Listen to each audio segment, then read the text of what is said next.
Era común que un judío piadoso durante las mañanas o mañana, tarde, el día, tuviera una expresión muy interesante. Shema Israel Adonai Elohinu Adonai Echad. Amén. Muy bien. Oye Israel, Jehová nuestro Dios, Jehová uno es. Y esta es la declaración primaria que encontramos nosotros en Deuteronomio capítulo 6, la Shema, donde nos enseña que todo, bien, que Dios es primero, Dios es Echad, Dios es primero, es número uno.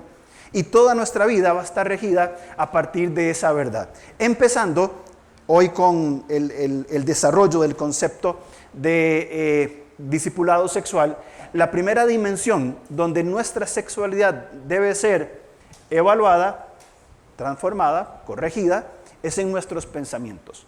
¿Cuáles son los conceptos, cuáles son los pensamientos que tenemos en cuanto al sexo y la sexualidad?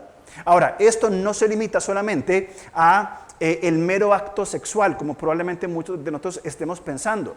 Pasan por pensamientos, por ejemplo, a nivel físico, me encuentro feliz con mi cuerpo, hay partes de mi cuerpo que me avergüenzan, hay eventos del pasado de los cuales me arrepiento, de los cuales he sido herido.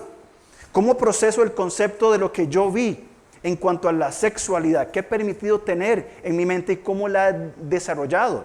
No es solamente en cuanto al concepto. Por supuesto que entran también los aspectos de la inmoralidad sexual, que quizá en algún momento de nuestra vida ha sido algo que ha estado ahí presente. Sino es en todo el gran amplio concepto de la sexualidad. Entonces, los judíos repasaban constantemente esta frase: oye Israel, Jehová nuestro Dios, Jehová uno es. Porque todo aspecto de la vida debe ser centralizado en la persona de Cristo Jesús. Inclusive mis pensamientos en cuanto al tema sexual, por supuesto que sí. Porque es a partir de esta primicia donde nosotros desarrollamos nuestra seguridad y nuestra vida correcta. Bien, ahora, ¿cómo definimos? Antes de definir algo, leamos esto. La suprema libertad que tenemos como seres humanos consiste, ojo, libertad, me encanta esa palabra. Libertad no es libertinaje. Libertad no es hacer lo que me viene en gana. La libertad que tenemos como seres humanos consiste en el poder de seleccionar, y resalté la palabra, seleccionar aquello que permitiremos u ordenaremos a nuestra mente que piense. ¿Qué le voy a permitir? ¿Qué le he permitido a mi mente que piense en cuanto a la sexualidad, en cuanto al sexo? Por otro lado, ¿qué me ha dicho la cultura que yo debo pensar en cuanto a la sexualidad? ¿Y qué he permitido yo pensar en esta dirección? Cuando hablamos de pensamientos, hablamos de una definición muy concreta. Todas las maneras en que tomamos conciencia de las cosas.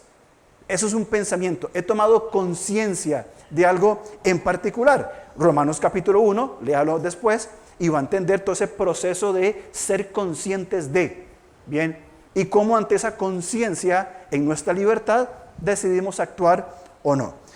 Génesis 3:7 en la Nueva Versión Internacional dice: en ese momento se les abrieron los ojos y tomaron conciencia de su desnudez. Bien, ahora, los pensamientos, según este autor Dallas Willard, están divididos en tienen cuatro aspectos. Bien, estos cuatro aspectos del pensamiento son las ideas, las imágenes, la información y la capacidad de pensar.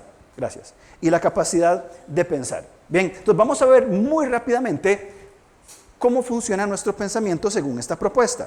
Ahora, partamos por las ideas. Muy bien, las ideas son maquetas generales de la realidad. Es un concepto, una idea, es una maqueta, nada más.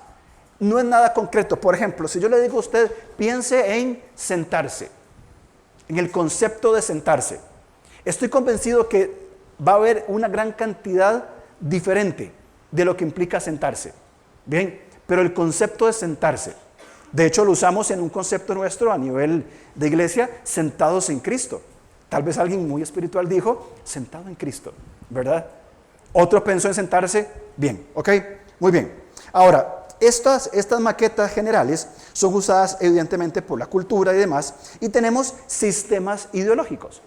Hay una cantidad de ideas que van construyendo un sistema, es decir, cómo pienso yo las cosas. Entonces, aquí es donde la cultura nos ha implantado un sistema ideológico de pensamiento en cuanto a ¿qué? En cuanto al sexo. El sexo es para divertirse, el sexo es meramente físico, podemos ver, podemos probar, es natural y lo denigrante que viene para abajo. Pero Dios dice, no, yo tengo otra idea, o sea, yo diseñé el sexo para otro asunto. Y este es mi sistema de ideas de lo que implica el sexo de acuerdo a la perspectiva de Dios. Que Andreas Kostenberger, un gran autor, define sexo como el regalo de Dios para el esposo y la esposa para que puedan continuar los propósitos de Dios en su vida. Que puedan reproducirse, que puedan tener placer, que puedan gobernar. Pero ya la cultura nos ha permeado con una gran cantidad de conceptos. Dios tiene el sistema ideológico revelado en cuanto a la sexualidad. Evidentemente es un proceso lento y es un proceso, por supuesto, que es difícil, que no es un proceso fácil. Pero hablamos entonces de este proceso, un asunto de transformación. Y fíjese esto que vamos a leer acá. No lo puse, pero por favor escúcheme. Dice, la transformación, no lo voy a leer más fácil, la transformación tiene que ver con el concepto de sustituir. De sustituir, y lo vamos a ver más adelante en algunos textos, tiene que ver con nuestra mente. Porque las ideas están en nuestra mente, en este órgano que es dado por Dios, diseñado por Dios. Y tiene el concepto de sustituir. ¿Qué me ha dicho a mí la cultura por 46 años sobre el sexo? Y en mi libertad, ¿qué he permitido yo pensar? ¿Qué puerta se ha abierto en cuanto a todo el concepto de la sexualidad del sexo? ¿Qué he permitido pensar y qué he permitido no? Y tiene que ver con sustituir. Evidentemente lo va a hacer ¿quién? El Espíritu Santo. Va a usar las Escrituras y requiere de nuestra disposición. No es que vine, escuché una predicación y me fui. Requiere que yo esté dispuesto. Colosenses 1:13. Él, hablando de Cristo, nos libró ¿de qué? Del dominio de la oscuridad, y me encanta esa palabra, y nos trasladó al reino de su amado Hijo. Esto aquí que estamos hablando es un verdadero traslado. En todo el aspecto de nuestra vida, y enfáticamente en este tema de la sexualidad, el Señor toma y nos traslada de las tinieblas, nos traslada a la luz. Un segundo aspecto que es muy interesante. Las ideas son conceptos abstractos, maquetas de nuestra mente. Esto van a formar imágenes. Cuando yo le dije, imagínese en el concepto de sentarse, ¿qué pensó usted? ¿Alguien pensó en una silla? ¿Alguien en un sillón? ¿Alguien sentado en el piso? ¿Alguien en una mesa? Diferentes formas, lugares, colones. Es la imagen, el concepto, la idea de sentarse se hizo en una imagen específica. Y siempre son concretas, siempre son específicas. Y son, por supuesto, las ideas y las imágenes, el instrumento preferido de Satanás. Este autor, me reía cuando lo leía, dice que Satanás no golpeó a Eva con un palo. Ni Satanás se le apareció a Eva y le dijo, va, te voy a comer. No le hizo eso. ¿Qué hizo Satanás con Eva? ¿Qué le puso? Una idea. Con que Dios te ha dicho. ¿Y qué hizo Eva? Escuchó. Una idea que entra en su mente y se va convirtiendo paulatinamente, por supuesto, en estos conceptos. Ahora, el asunto con las ideas y con las imágenes, bien, es que Satanás pone ideas o puede poner ideas en nuestro pensamiento, permite ideas y nosotros vamos aceptándolas. Bien, entonces, en otros temas, por ejemplo, Satanás va a decir, mira, Dios no te provee, es tu trabajo. Es mi trabajo, ¿cierto? Yo trabajo todos los días, Dios no me provee. Mira, por lo que veo, no te va muy bien en la vida, yo no creo que Dios esté muy interesado en tu felicidad. ¿Por qué no buscas tu propia felicidad? Dios está ocupado con las misiones mundiales en todo el mundo, así que ¿para qué va a orar? Dios tiene más cosas más importantes que pensar. Son ideas que se van convirtiendo en imágenes y que vamos permitiendo en nuestra mente. Que por cierto, esa es la idea básica de la tentación, ¿o no? La tentación entonces, Satanás se nos presenta, bien, intentando privarnos de Dios, de lo que es bueno, de sus mandamientos. ¿Y qué hace? Nos ofrece una alternativa. ¿Con que Dios os ha dicho? No es así. Si ustedes comen, cuando coman, y fíjense el texto que vamos a ver en la segunda parte, 2 Corintios, capítulo 11, versículo 3. Pero me temo que así, como la serpiente con su astucia engañó a Eva, los pensamientos de ustedes sean desviados de un compromiso puro y sincero con Cristo. Las imágenes fortalecen las ideas erróneas. Entonces, ¿cuáles son las ideas que hemos tenido hasta ahora en cuanto al sexo? ¿Qué es lo que la cultura nos ha implantado? El segundo aspecto es sumamente importante, el tercer aspecto es sumamente importante porque tiene que ver con la información. Entonces, hay una idea en mi mente, sentarse, hay una imagen, una silla, un sillón, el suelo, pero luego vengo a buscar la información. ¿Dónde me puedo sentar? ¿Dónde me puedo sentar? ¿Cuál será el camino en el cual yo me puedo sentar? El lugar, me puedo sentar en el piso, en la grada, en la mesa, me puedo sentar con las piernas extendidas, con las piernas cruzadas. Comienzo a buscar la información. Bien, y aquí el asunto es tener la información correcta. Oseas capítulo 4, versículo 6 dice que mi pueblo fue destruido, ¿por qué? Porque le faltó conocimiento. Y Oseas apela durante toda su carta a esta idea. Vamos por favor a Génesis capítulo 39 y vamos a ver un modelo de cómo vivir, un modelo muy conocido, que es el modelo de José. Muy bien, ustedes saben la vida compleja que tuvo José. José en un momento se la creyó de verdad que era la cosa más grande del mundo, como dicen los de Brasil, que somos la cosa más grande del mundo, ¿verdad? Y José se la creyó en un momento. Sí, yo el elegido, sí, yo, mi padre y mi madre, sí, yo. Y bueno, y viene una serie de eventos. José, como saben, sufre un intento de homicidio, lo venden como esclavo, se lo llevan, lo venden en Egipto, y en la soberanía de Dios cae en la casa de Potifar, un alto general de Faraón. Bien, entonces fijémonos, Génesis 39, sí, vamos a ver del 7. Aconteció después de esto que anteriormente quiero resaltar algo nada más. En el 39:2, mas Jehová estaba con José, fue varón próspero y estaba en la casa de su amo, el egipcio. Más adelante, en el versículo 5, en la segunda parte se repite el concepto, la bendición de Jehová estaba sobre todo lo que tenía, así en la casa como en el campo. Dejó todo en la mano de José, versículo 6, parte final, era José de hermoso semblante y de bella presencia. 7. Aconteció después de esto que la mujer de su amo puso sus ojos en José y dijo, duerme conmigo. Esta mujer no era nada fea. Los egipcios, los griegos tenían en altísima estima la estética humana, así que no era, ¿verdad? Era una mujer extremadamente hermosa, poderosa. Muy bien, duerme conmigo. Y él no quiso y dijo a la mujer de su amo, he aquí que mi señor no se preocupa conmigo de todo lo que hay en casa. Ha puesto en mi mano todo lo que tiene. No hay otro mayor que yo en esta casa, y ninguna cosa me ha reservado sino a ti, por cuanto tú eres su mujer. ¿Cómo pues haría yo este grande mal y pecaría contra Dios? Y hablando ella cada día, y no escuchándola a él para acostarse al lado de ella, para estar con ella, aconteció que entró él un día en casa para hacer su oficio, y no había nadie de los de la casa allí. Ella lo asió por su ropa, diciendo, duerme conmigo. Entonces él dejó su ropa en las manos de ella, huyó y salió. Y conocemos la historia. A mí me llama la atención los conceptos que tenía José. Bien, y José va a mostrar no solamente, evidentemente, una persona que tenía un temor genuino de Dios, por supuesto que sí, pero cuando hablamos de estos conceptos de los pensamientos y llegamos al punto de la información, es trascendental para este punto de la vida de José. José sabía. ¿Qué sabía José? José sabía, de lo que leímos, cuál era su trabajo.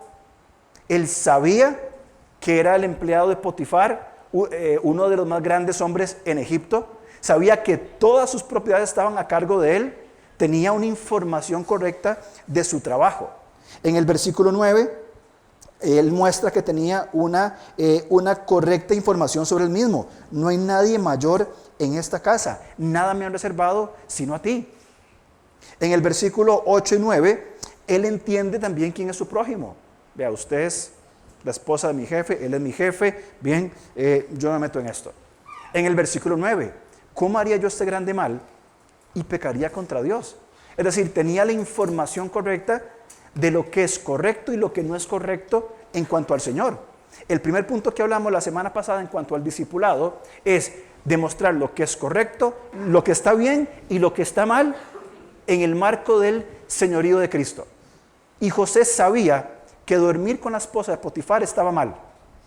Estaba mal. ¿De dónde obtuvo José su información? Sino de Dios. Y no solamente en su vida espiritual, sino en su trabajo sobre sí mismo, sobre su prójimo y sobre su Señor. O sea, tenía un conocimiento correcto. Y creo, no voy a decir que estoy seguro, pero creo que uno de los principales problemas de nuestros pensamientos en cuanto a la sexualidad, bien, es por un desconocimiento de Dios. No conocemos la información que ya Dios nos dio. Pero sí conocemos muy bien la información que la cultura me ha estado implantando desde el día en que somos conscientes de las cosas. ¿Se acuerdan cuando definimos pensamiento? El estar consciente de algo. Yo fui consciente de la inmoralidad sexual a los 6 años. Fue mi primer contacto con algo inmoralmente sexual. Con algo sexual, ¿ustedes me entienden? A los 6 años. Durante 40 años, la cultura ha estado permeando sus conceptos en mi mente. Fui consciente.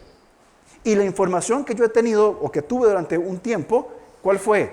Nula, escasa, cero, nada. Mis papás hicieron maravillas con lo poquito que tenían para criarnos, pero no tenían esta formación. ¿Dónde la buscamos? En mis amigos, en mis primos, hasta que llego entonces y alguien compasivo con una visión de discipulado comienza a mostrarnos, ¿sabes qué? Esto está mal. ¿Por qué? Porque esto que está mal pertenece a un sistema de pensamientos, un sistema ideológico que la cultura te ha implantado, evidentemente movido por Satanás y por sus intereses. Entonces comienzo a crear conciencia. Entonces, lo que me decían mis primos, mis amigos, mis compañeros de la escuela, del trabajo, los chistes vulgares, las imágenes, entonces todo eso está mal. Sí, por supuesto. ¿Y por qué está mal? Porque el Señor diseñó la relación sexual como un regalo para el esposo y la esposa para que sigan cumpliendo sus propósitos en este mundo. Entonces Dios diseñó el sexo. El sexo no es algo inmoral como la cultura me lo ha puesto, algo pícaro, algo como para manipular, como para andar por ahí coqueteando, jugueteando. Eso es lo que está en nuestras ideas e imágenes. Pero cuando venimos a la verdad, cuando decimos, oye Israel, Jehová nuestro Dios, Jehová uno es, en los temas de sexualidad decimos, un momento, lo que se me ha implantado durante 40 años es la influencia de una cultura movida por intereses satánicos y evidentemente movidos también por nuestra propia carnalidad humana. ¿Pueden ser redimidos? Y me encanta esa palabra, por supuesto que sí. Nuestros pensamientos cerrados en cuanto a la sexualidad pueden ser redimidos por el Redentor que nos ha dejado, ¿quién? Al Espíritu Santo, que mora en nosotros para tomar su palabra y transformar nuestra forma de pensar. Con él tuvimos una conversación hace como 2 o 3 meses y yo le preguntaba si él pensaba que a nivel cerebral, cuando hay transformación, y es medio loco lo que hablamos ese día, como algunas de esas conversaciones, pero estamos filosofando sobre si cuando el Espíritu Santo toma la palabra de Dios y comienza a transformar nuestro pensamiento, si hay cambios neurológicos, cambios físicos en nuestro cerebro. Y ahí discutíamos y hablábamos, yo decía, bueno, no lo sé, no soy experto, pero no lo veo tampoco algo imposible. Que el Espíritu Santo tome e implante su palabra y cambie la forma de pensar. Entonces, ahora que soy consciente, que tengo una conciencia en cuanto a que Dios ha diseñado el sexo para el desarrollo humano y que es natural, que es bueno, que es maravilloso y que nuestros hijos tienen que escucharlo desde este lado de la historia y sacarle lo que ya han escuchado, ¿bien? Entonces decir, Señor, yo necesito este sistema ideológico en cuanto a la sexualidad. Quiero cambiar esas ideas principales, magistrales, primarias en cuanto al sexo y que puedan ser redimidas, que puedan ser por la sangre del Redentor compradas por precio, sacar todas esas ideas infundadas y ahora entender, Señor, entonces de eso se trata el sexo. Tú lo diseñaste para esto y cambiar mi forma de pensar. Luego, si comprendemos o empezamos a comprender en un proceso lento, bien, las implicaciones del sexo, asuntos, por ejemplo, físicos, no me gusta mi cuerpo, no me gustan mis cejas, que tengo muchas, no me gustan mis orejas, no me gusta, quedan en un segundo plano, porque ya la relación sexual no va a estar dependiendo de mi apariencia física, sino de la intimidad con mi esposa. Y no por cómo me veo, si tengo muchas cejas o no, o si soy gordo o flaco, ya pasa por otro aspecto. Ya la parte emocional, del vínculo emocional entre esposa y esposa, va a ser mucho más importante de las cosas que la cultura nos quiere vender en Instagram y en TikTok. Va a ser muy diferente. Ya no van a ser los supercuerpos, que en supercarros, en supercasas, que es estúpido, por cierto, sino un vínculo emocional entre el esposo y la esposa. Y finalmente entonces el acto sexual físico va a tener dimensiones mucho más amplias. ¿Por qué? Porque el Señor redime los pensamientos que fueron implantados por una cultura movida por Satanás, para entonces ahora decir, Señor, gracias por lo que has creado. Porque esto no es algo sucio, algo malo, algo que se comercializa, diferencia de nuestra cultura. Y si entramos en ese proceso, y si comenzamos a hablar con nuestros hijos, algunos ya con sus nietos, y comenzar a transmitir los principios y valores de lo que implica una correcta sexualidad bíblica, ¿qué impacto a nivel personal, familiar, de iglesia, comunitario, social, el llevar un mensaje contra cultura en cuanto a una sexualidad correcta? Sería sumamente diferente. Para servir a Dios correctamente, hemos de pensar de un modo recto y honesto. Los pensamientos torcidos, intencionados o no, siempre favorecen a mal. Entonces, si en nuestra mente hay conceptos equivocados en cuanto a la sexualidad, y ojo, no solamente en cuanto a la sexualidad, por eso es tan importante el tema. Si han habido eventos en mi vida de los cuales yo me avergüenzo, yo hice esto, eventos en mi vida en los cuales me han generado mucho dolor, a mí me hicieron esto, yo vi estas cosas, yo participé, yo dije, yo he sostenido esto durante 20, 30, 40 años. Señor, necesito ese cambio de pensamiento, porque esos pensamientos torcidos siempre llevan a mal. ¿Qué hubiera pasado si José no tiene la información correcta? ¿Qué hubiera pasado si José hubiera comenzado a filosofar? Al fin y al cabo, Dios me abandonó, me dio unos sueños, me dijo que yo iba a hacer esto y lo otro, y los desgraciados de mis hermanos me vendieron, los ismaelitas me llevaron como un esclavo, me tiraron como un esclavo acá. Señor, la verdad, nunca has estado presente en mi vida. Entonces, si duermo con esta mujer o no, te es indiferente, porque nunca has estado presente en toda mi vida. ¿No podría haber sido eso un razonamiento de José? Lo pudo haber sido. ¿Cuál fue la diferencia? El conocimiento de dónde obtuvo la información. Y no somos sabios ni sabemos qué pensó José, pero evidentemente, por el contexto de las Escrituras, podemos decir, José iba entendiendo todas estas cosas, confiando en ¿qué? En que la palabra dicha por Dios, en la revelación de los sueños, en el contexto de José, eso que le dijo era verdad. Y aunque estuviera en una caravana de ismaelitas como un esclavo, aunque estuviera en una cárcel, aunque estuviera como esclavo de Potifar, sabía que la palabra dicha por Dios era verdad. Y si nosotros confiáramos más en la palabra dicha por Dios en cuanto a la sexualidad, ¿cómo podríamos responder entonces a nuestra vida? ¿Podríamos responder diferente? Totalmente, por supuesto que sí.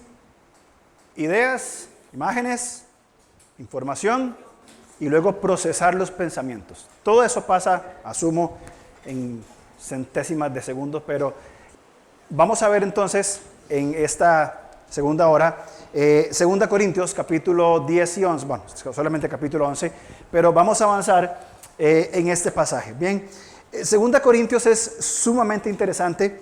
Es la cuarta carta que Pablo escribe a los Corintios. La primera y la tercera se perdieron, la primera es la segunda y la segunda es la cuarta.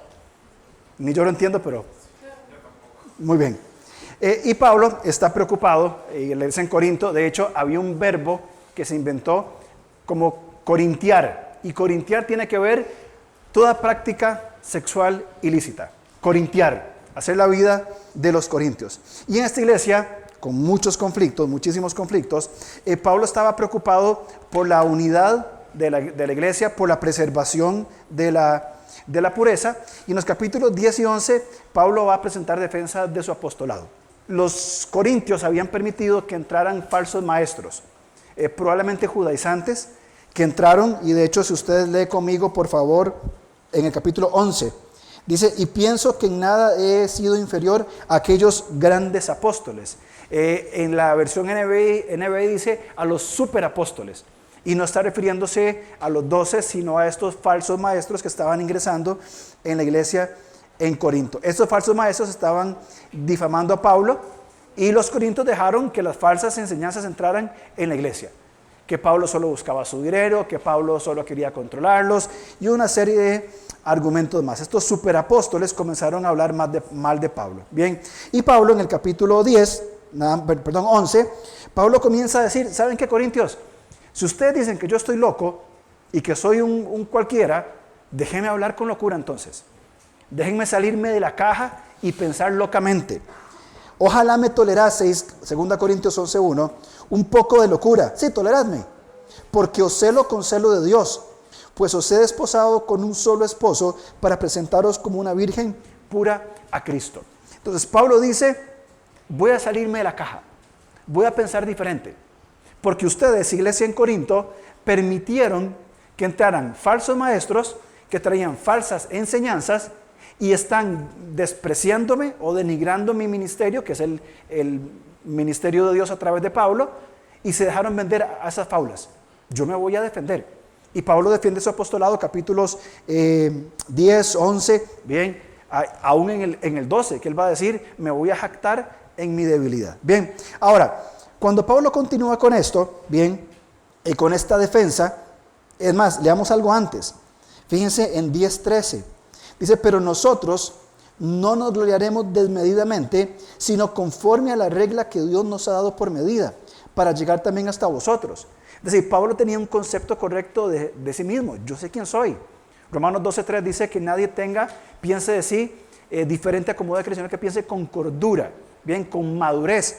Y fíjense en el versículo 15, no nos gloriamos desmedidamente en trabajos ajenos, sino que esperamos que conforme crezca vuestra fe, seremos muy engrandecidos entre vosotros. En otras palabras, vean Corintios, cuando ustedes maduren van a entender qué es lo que está pasando. Y este estado de inmadurez en la iglesia en los Corintios es lo que permitió que entraran falsas enseñanzas de estos falsos apóstoles y que comenzaran a atacar el verdadero apostolado de Pablo, respaldado por la persona de Cristo. La inmadurez abrió las puertas a falsas enseñanzas.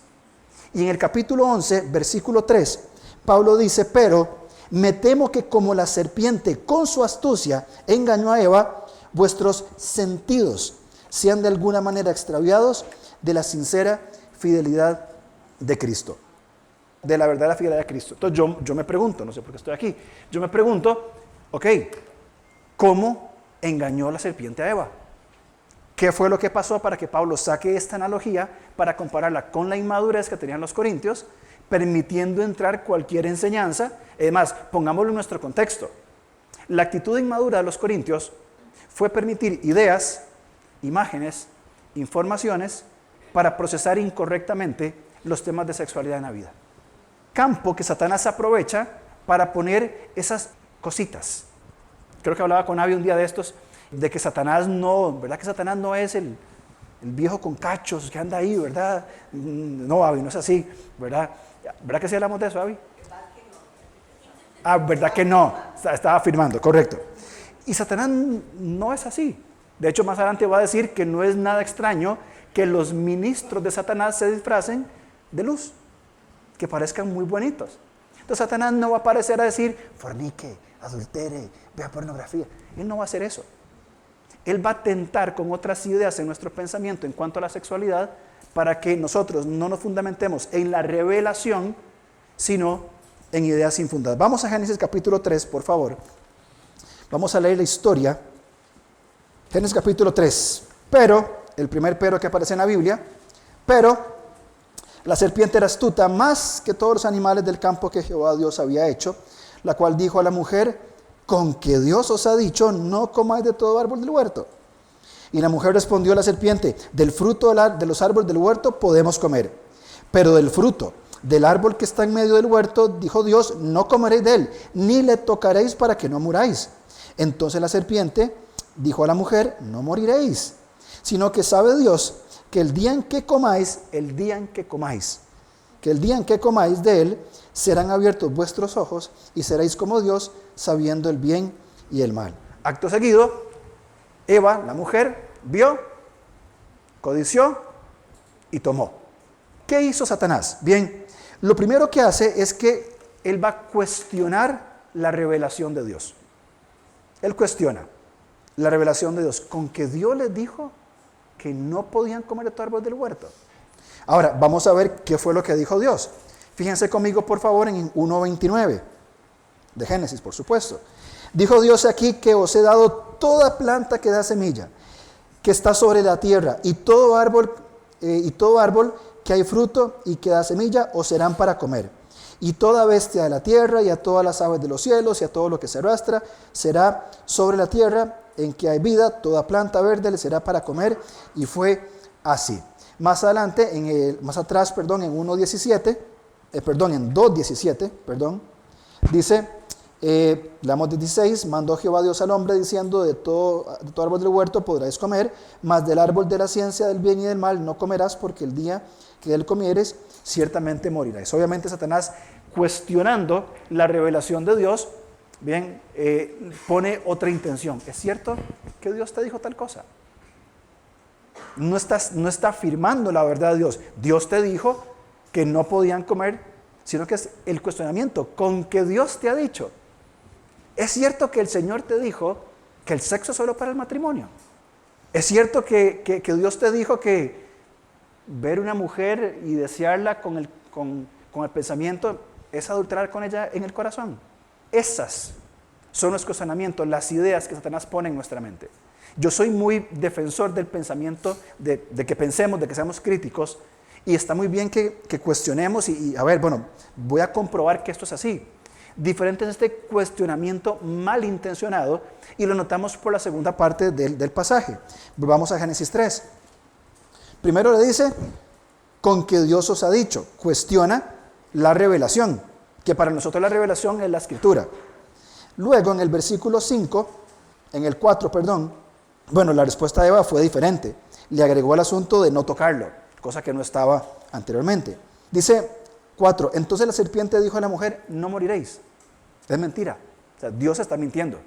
No moriréis, sino que sabe Dios que el día que comáis de él, serán abiertos vuestros ojos y seréis como Dios sabiendo el bien y el mal. Lo segundo que hizo fue desacreditar ¿qué? El carácter de Dios. Dios te está mintiendo, porque Él sabe que si ustedes comen del árbol, del fruto, y lo leo textualmente, serán abiertos vuestros ojos, seréis como Dios sabiendo el bien y el mal. Dios dijo, no coman, porque el día que coman van a morir.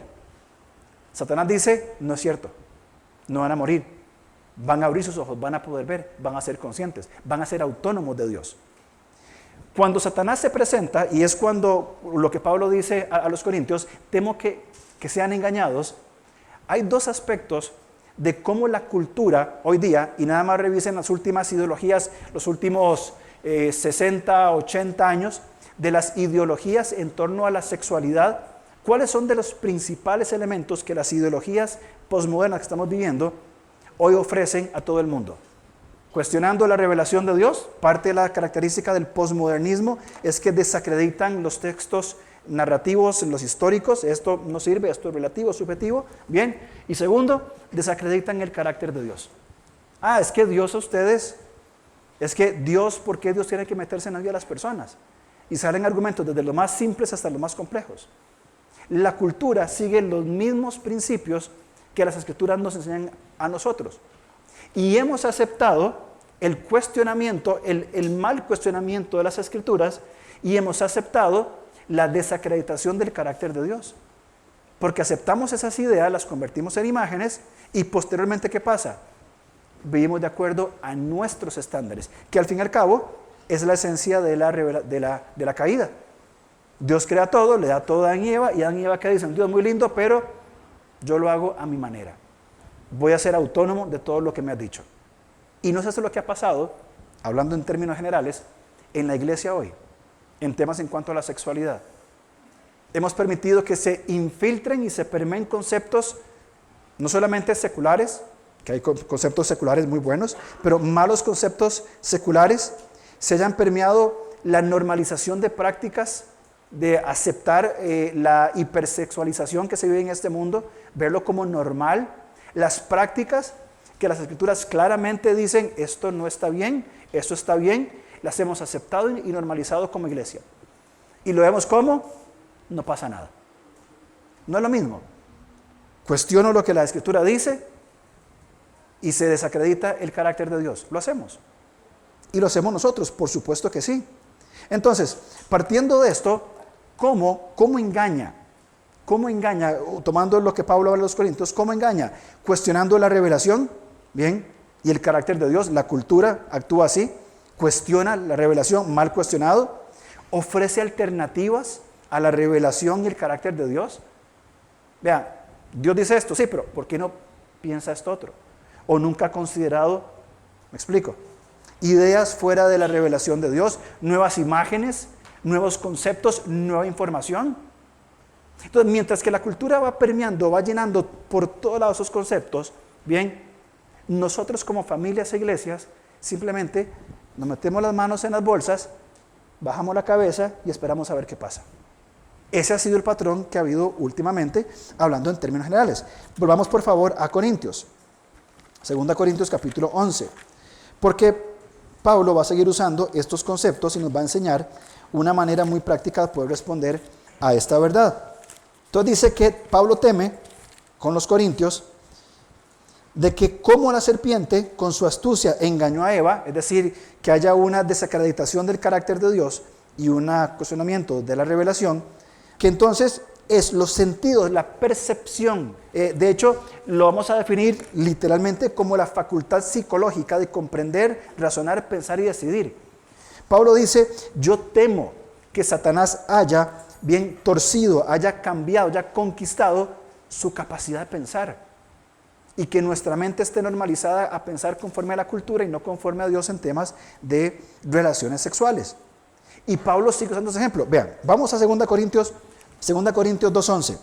Este asunto de la falsa enseñanza en las congregaciones, el menosprecio del hombre de Dios, fíjense en 2:11, vamos a leer del 10. Y al que vosotros perdonáis, yo también, porque también yo lo he perdonado.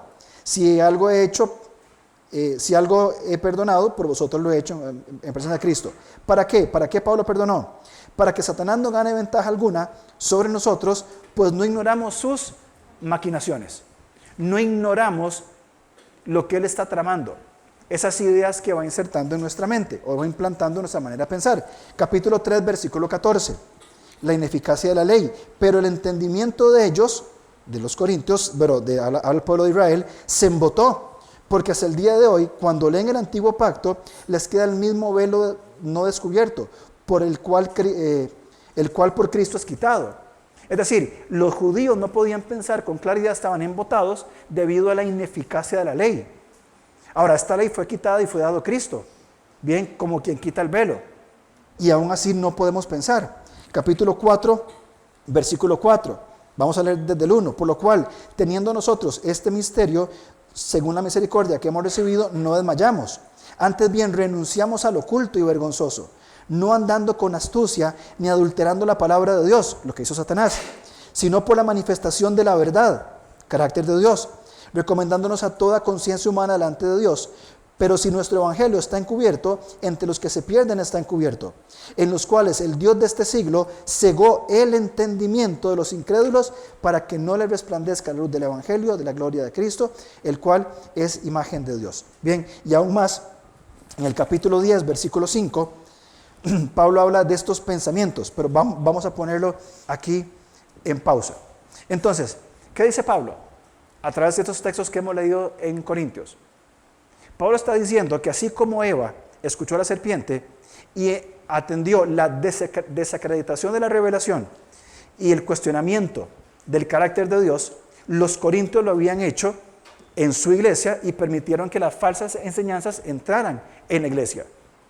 Y en todo Corintios va a decir, Satanás está cegando, está poniendo ideas en el entendimiento de las personas. Él ciega, él tapa, él oculta, él tergiversa, él cambia la verdad por la mentira, que fue precisamente lo que pasó en Romanos. Vamos a Romanos capítulo 1, rápidamente. Porque en Romanos 1, después de que Dios crea todo, se crea esta conciencia, Dios da testimonio de él, etc.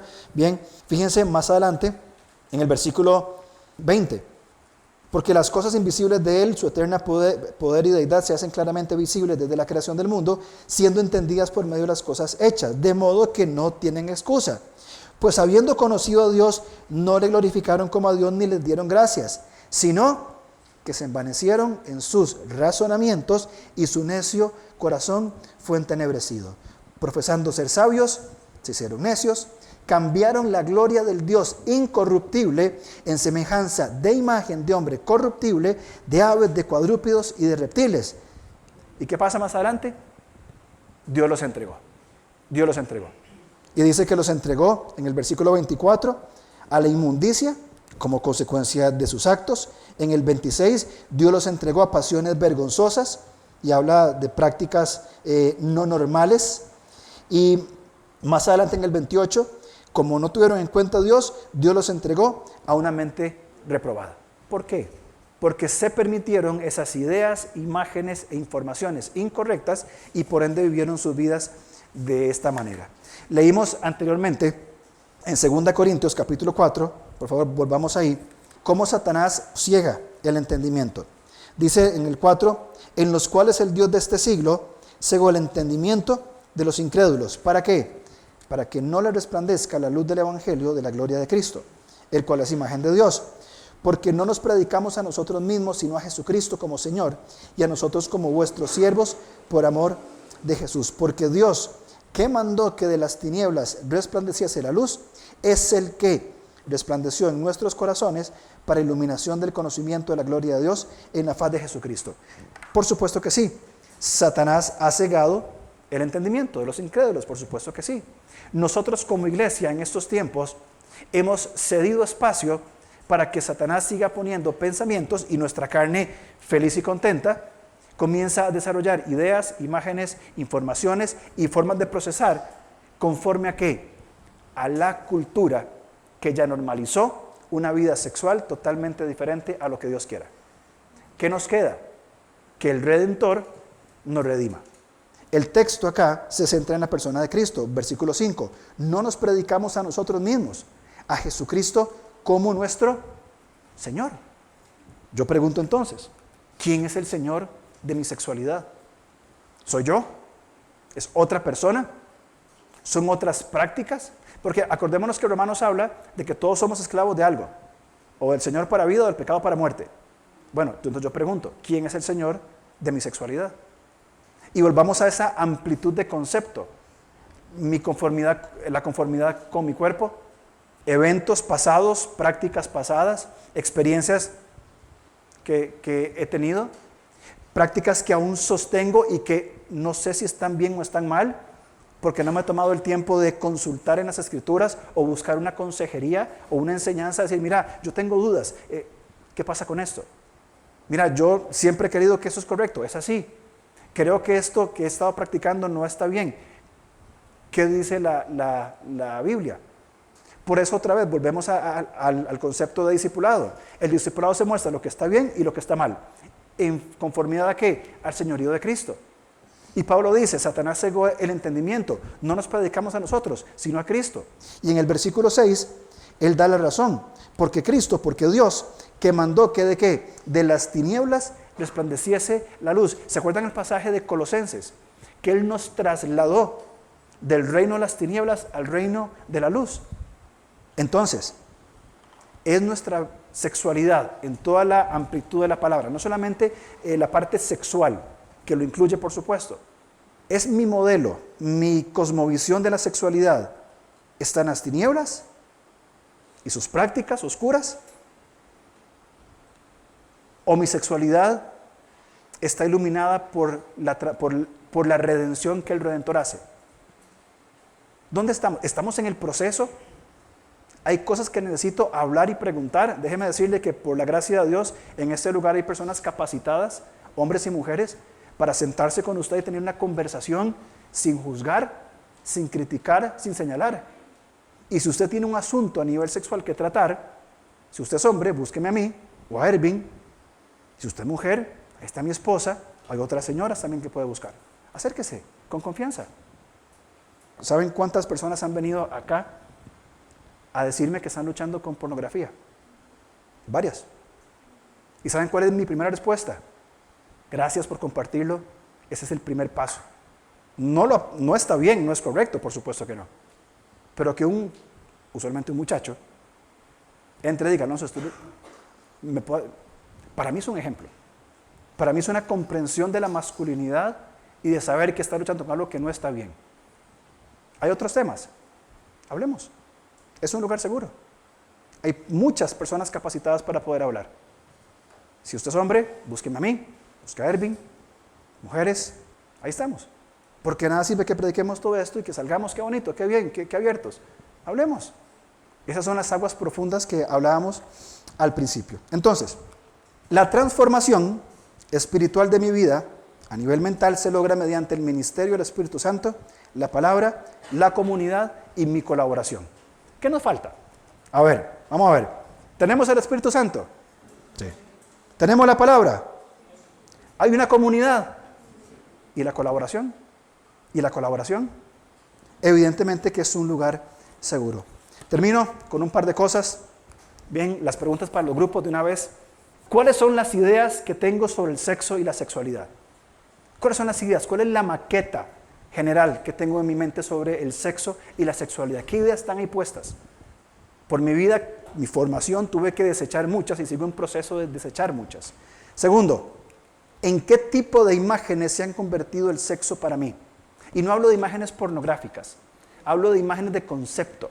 Y tal vez para una persona diga, mis cejas son espantosas, yo no puedo creer que mi esposa me vea con estas cejas, que tenga una disconformidad con mi cuerpo, que crea que la apariencia es lo más importante. Aspectos del pasado, yo no hablo de mi vida sexual porque yo hice, yo pasé, yo sufrí. Bueno, ¿qué imágenes han tomado? Tercero, ¿de dónde proviene la información que nutre mis pensamientos? ¿Hay dudas? Probablemente que sí. ¿Dónde las vamos a buscar? La fuente principal de revelación está aquí, la que Satanás cuestionó junto con el carácter de Dios. Si yo no acudo primeramente a las Escrituras, que está lleno de temas sexuales, ¿dónde vamos a ir? Algunos estarán pensando, yo puedo buscarlo en Instagram. No cometa ese error. Por favor, en favor de su santidad, no cometa ese error. ¿Cómo estoy pensando, respondiendo a mi sexualidad y cómo nutre mis pensamientos? ¿Cuáles son las heridas que tengo debido a una errada sexualidad? Hay una idea de presentarnos delante de Dios, que nos cuesta. A veces cantamos esa canción, tal como soy de pecador, ¿se acuerdan? No la voy a cantar, no se preocupen. Pero se canta eso. Cuando tenemos una herida a nivel sexual en nuestra mente, y hay un trauma, un golpe, una idea, un pecado, un tropiezo, una falla, ¿cuándo hemos venido a decir, Señor, aquí estoy? Le fui infiel a mi esposa, vi pornografía, me abusaron de mí, me lastimaron, estoy esclavizado con ciertas prácticas. Señor, aquí estoy, solo tú y yo. ¿Podemos reconocer esas heridas? ¿Podemos llevarlas ante Dios? ¿O creemos que Dios le va a dar vergüenza? Que Dios va a decir, no, papito, de esto aquí no hablamos. Qué bueno sería que sepamos llevar nuestras heridas al Señor. En nuestra intimidad con el Señor, aquí estoy. Esto es lo que hay. Señor, tú puedes redimirme porque tú eres el Redentor. Tú puedes hacer resplandecer la luz de las tinieblas.